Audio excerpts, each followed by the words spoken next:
প্রবল ঘূর্ণিঝড়ের ফলে আগরতলা সহ গোটা রাজ্যে বিদ্যুৎ পরিষেবা মারাত্মকভাবে ক্ষতিগ্রস্ত হয়েছে। অনেক জায়গায় বৈদ্যুতিক খুঁটি ভেঙে পড়েছে, তার ছিঁড়ে গেছে, গাছ ও বাঁশ বিদ্যুৎ লাইনের ওপর পড়ে পরিষেবা ব্যাহত করেছে। ত্রিপুরা রাজ্য বিদ্যুৎ নিগম লিমিটেডের প্রকৌশলী ও কর্মীরা সকাল থেকেই নিরলসভাবে কাজ করছেন পরিষেবা দ্রুত স্বাভাবিক করতে। ডিজাস্টার ম্যানেজমেন্ট টিম সহ বিভিন্ন দপ্তরও সহযোগিতা করছে। তবুও নিরাপত্তার কারণে কিছু এলাকায় এখনো বিদ্যুৎ পরিষেবা চালু করা সম্ভব হয়নি।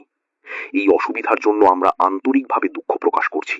সকলের কাছে অনুরোধ, দয়া করে ধৈর্য ধরুন এবং আমাদের কর্মীদের সহযোগিতা করুন। প্রবল ঘূর্ণিঝড়ের ফলে আগরতলা সহ গোটা রাজ্যে বিদ্যুৎ পরিষেবা মারাত্মকভাবে ক্ষতিগ্রস্ত হয়েছে।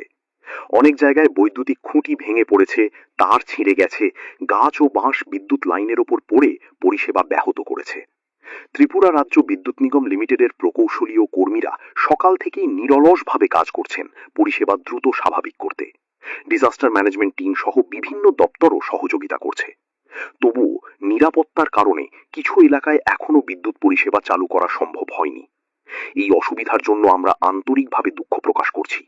সকলের কাছে অনুরোধ, দয়া করে ধৈর্য ধরুন এবং আমাদের কর্মীদের সহযোগিতা করুন।